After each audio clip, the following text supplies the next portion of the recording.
तो कहानी की शुरुआत होती है एक ट्रेन गार्ड जॉय को दिखाते हुए जो अपना प्रमोशन लेने की कोशिश करता है, पर उसे प्रमोशन नहीं मिलता, बल्कि उसके ही एक कॉलीग को मिल जाता है। जॉय को प्रमोशन इसीलिए नहीं मिला था क्योंकि वो पैसेंजर से फाइन वसूलने में अच्छा नहीं था, जबकि जॉय का कॉलीग सख्त था और लोगों से आसानी से फाइन वसूल लेता था। ट्रेन के अंदर लोगों को टी या कॉफी सर्व करने वाली लड़की एलन, उससे जॉय को प्यार होता है, पर उसने उसे कभी अपने दिल की बात नहीं बताई होती। आज जॉय को ओवरनाइट शिफ्ट करनी थी क्योंकि दूसरा गार्ड बीमार था। जब ट्रेन चलती है तो जॉय सबके टिकट काटने लगता है। इसी तरह जॉय एक लड़की नीना की टिकट मांगता है, पर वो नकचड़ी लड़की जॉय से अच्छा बर्ताव नहीं करती। ट्रेन के अंदर बैठी एक औरत केट के पास टिकट नहीं होती, इसीलिए वो केट से फाइन मांगता है, पर केट कहती है कि मैं अक्सर टिकट लेती हूँ और मेरी टिकट गिर गई होगी। जॉय कहता है सॉरी, पर रूल तो रूल होते हैं, आपको फाइन भरना ही होगा। सारे पैसेंजर्स की टिकट काटने के बाद जॉय ट्रेन के एक कोने में सर सटाकर बैठ जाता है और इस तरह उसकी आंख भी लग जाती है। बाहर हल्की हल्की बारिश हो रही थी, साथ ही फुल मून की रात का चांद भी चमक रहा था। सफर के दौरान ट्रेन अचानक से रुक जाती है और ट्रेन ड्राइवर बताता है कि किसी खराबी की वजह से ट्रेन रुक गई है। जब ड्राइवर बाहर आता है तो देखता है कि ट्रेन के नीचे आकर एक हिरन की मौत हो गई है।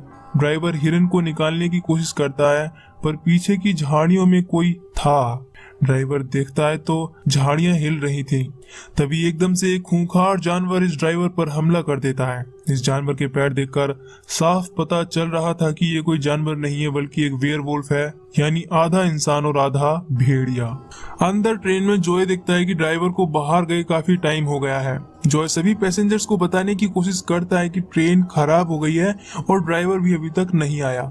सभी लोग जॉय से कहते हैं कि हमें बाहर चलना चाहिए, 1.5 या 2 मील दूर नेटवर्क मिल जाएगा और हम मदद बुला लेंगे। जॉय सबको मना कर देता है क्योंकि ऐसा करने से उसकी जॉब जा सकती थी। पैसेंजर केट, नीना, एक बूढ़ा कपल गेड और जेनी, बिली, मैथ्यू, ये सभी जॉय को बाहर चलने के लिए मना लेते हैं, जिसके बाद जॉय अपनी जॉब की फिक्र ना करते हुए चाबी से दरवाजा खोलता है। जिसके बाद ये सभी एक एक करके बाहर आते हैं। धीरे धीरे ये सभी आगे बढ़ने लगते हैं। तभी झाड़ियों में जॉय को ड्राइवर की लाश दिखती है जो बीच में से फटी हुई थी।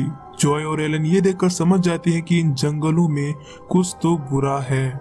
जॉय और एलन सभी पैसेंजर्स को ट्रेन में चढ़ने के लिए कहते हैं और बताते हैं कि बाहर खतरा है। तभी भेड़ियों के हाउल की आवाज आती है, साथ ही वो वेयरवुल्फ भी इनकी तरफ तेजी से आ रहा था। एक एक करके सभी ट्रेन में चढ़ जाते हैं, पर एक गेट की वाइफ को जैसे ही ऊपर खींचते हैं उसकी एक टांग बाहर रह जाती है और वो वेयरवुल्फ जेनी को उठा कर पटकता है, पर ये किसी तरह जेनी को अंदर ले ही लेते हैं और उसके घाव पर फर्स्ट एड करते हैं। ये सभी बहुत ज्यादा डर जाते हैं और जॉय भी हेल्प मांगने की कोशिश करता है, पर किसी से भी कांटेक्ट नहीं हो पाता। एड्रियन वो सबको बताता है कि बाहर एक जानवर है और हम उससे निपट सकते हैं। तभी जेनी कहती है कि वो कोई जानवर नहीं है, उसका शरीर किसी इंसान की तरह था। ये सब जेनी की बात पर यकीन नहीं करते और ऐसा सोचते हैं कि जेनी शॉक में है। तभी इन्हें ट्रेन के दूसरे कोच में आवाजें आने लगती हैं। ये सोचते हैं कि जानवर अंदर आ गया है, पर जब जॉय, एड्रियन और बिली आते हैं तो देखते हैं कि आवाज वॉशरूम से आ रही है और वॉशरूम में पोल है।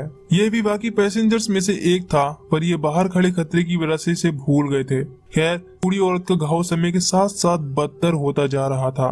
कुछ देर बाद इनमें से किसी का फोन रिंग होता है। जेनी नाम की नीना देखती है कि उसका फोन रिंग हो रहा है। कॉल नीना की मॉम का था। नीना अपनी मॉम को बताने की कोशिश करती है कि यहाँ कुछ बहुत बुरा हो रहा है। तभी ट्रेन की एक विंडो को तोड़कर वो आदमखोर नीना को ले जाता है और मार देता है। ये सभी एक बार फिर से डरकर बैठ जाते हैं। तभी बूढ़ा आदमी गेड इन सबको एक मोटिवेशनल स्पीच देता है, जिसके बाद ये कुछ हथियार उठाते हैं और ट्रेन की विंडोज और दरवाजों को भारी चीजों से ब्लॉक कर देते हैं। बूढ़ी औरत जेनी कुछ अजीब हरकतें करने लगती है तो उसका पति गेड उसके लिए वाटर लेता है और जॉय को थैंक यू भी कहता है। तभी जेनी खून की वोमिटिंग करने लगती है और खून के साथ जेनी के दांत भी बाहर आ रहे थे। एड्रियन कहता है कि उस आदमखोर के काटने से ये भी बदल रही है, ये भी आदमखोर बन जाएगी। सभी कहते हैं कि ये बस बीमार है और कुछ नहीं। तभी जॉय नोटिस करता है कि यहाँ से कोई गायब है। और गायब वही मोटा आदमी था जिसका नाम पोल था। वो फिर से वॉशरूम गया था क्योंकि उसे फिर से हल्का होना था। जॉय ब्लॉक के दूसरी तरफ जाता है और पोल से जल्दी बाहर आने के लिए कहता है क्योंकि वो आदमखोर ट्रेन के ऊपर था। पोल अपने हाथ साफ करने की कोशिश करता है पर पानी नहीं आ रहा था। तभी वो आदमखोर अंदर आ जाता है और पोल को भी मार देता है। अब पोल मर चुका था, इसीलिए जॉय वापस सेफ जोन में आने की कोशिश करता है पर दरवाजा अटक गया था। यह पहली बार जॉय उस आदमखोर को देखता है और उसे देखकर शॉक हो जाता है। यह आदमखोर जॉय को मारने ही वाला था कि तभी एड्रियन और बाकी लोग जॉय को अंदर खींचकर दरवाजा बंद कर लेते हैं। पर वो आदमखोर काफी ताकतवर था।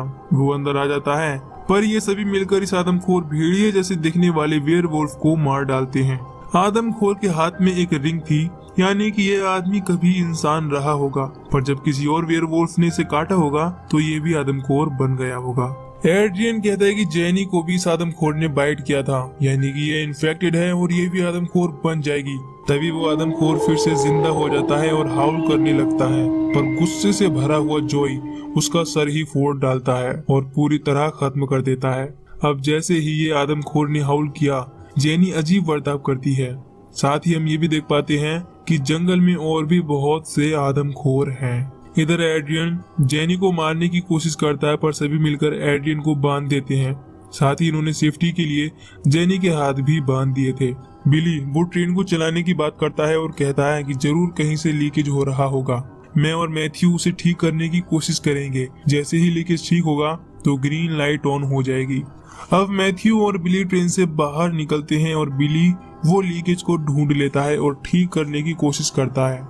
मैथ्यू को जंगल से किसी की आवाज आ रही थी जिसे मदद चाहिए थी। बेवकूफ मैथ्यू अकेला ही जंगल में मदद करने के लिए चला जाता है। काफी दूर आने के बाद मैथ्यू देखता है कि पेड़ पर नीना की लाश थी और उसे एक आदमखोर खा रहा था। मैथ्यू अपनी जान बचाकर भागने की कोशिश करता है पर कई आदमखोर उसे घेर लेते हैं और खा जाते हैं। दो आदमखोर ट्रेन के पास भी आ जाते हैं जहां बिली लीकेज को ठीक कर रहा था। ये आदमखोर नीचे देखते हैं तो बिली ऊपर हो जाता है। दूसरी तरफ एलन और जॉय देखते हैं कि ग्रीन लाइट ऑन हो गई है। ये ट्रेन को स्टार्ट कर देते हैं और जाने लगते हैं। बाहर ट्रेन के नीचे बिली लटका हुआ था। ट्रेन में जेनी पूरी तरह से आदमखोर बन जाती है और सबसे पहले अपने पति को खा जाती है। केट डर के मारे एक तरफ खड़ी हो जाती है। तभी एक आदमखोर केट को पकड़ लेता है। एड्रियन उसे नहीं बचाता बल्कि मौत के मुंह में ही धकेल देता है क्योंकि वो फालतू टेंशन नहीं लेना चाहता था। अपने पति को मारने के बाद जेनी एड्रियन को मारने वाली थी। इधर बिली गलती से लीकेज को फिर से शुरू कर देता है जिससे ट्रेन फिर से रुक जाती है। दूसरी तरफ एड्रियन मरने ही वाला था कि जॉय आकर जेनी को मार डालता है और एड्रियन को बचाता है। एलन पूछती है कि केट कहाँ है तो एड्रियन बताता है कि वो आदमखोर के हाथों मारी गई है। जॉय ने एड्रियन को बचा लिया था पर एड्रियन वो सिर्फ अपनी चिंता करता है और जॉय की चाबी लेकर उन्हें यूज करके इन्हें फंसाकर यहाँ से भाग जाता है। तभी ट्रेन में 3 आदमखोर घुस जाते हैं और एलन और जॉय को घेर लेते हैं। सही समय पर बिली ट्रेन के फ्यूल का यूज करता है और जॉय और एलन को बचाता है। ये दोनों तो बच गए थे पर बेचारा बिली वो नहीं बच पाता। अब सुबह हो गई थी पर वो आदमखोर इनका पीछा अब भी कर रहे थे। इसीलिए जॉय एलन के सामने अपना लव कन्फ्रंट करता है और एलन से भागने के लिए कहता है। एलन जॉय के प्यार को एक्सेप्ट करती है और यहाँ से चली जाती है। इस बीच जॉय वो इन आदमखोरों का शिकार हो जाता है। एलन वो स्टेशन पर पहुंच गई थी और उसके हाथ में जॉय का नेम टैग था। इधर एड्रियन भी सोचता है कि वो अब बच गया है पर तभी कई आदमखोर एड्रियन के सामने आ जाते हैं और उसमें से एक जॉय था जो अब एक आदमखोर बन गया था। ये एड्रियन को भी मार डालते हैं और ये मूवी यहीं पर खत्म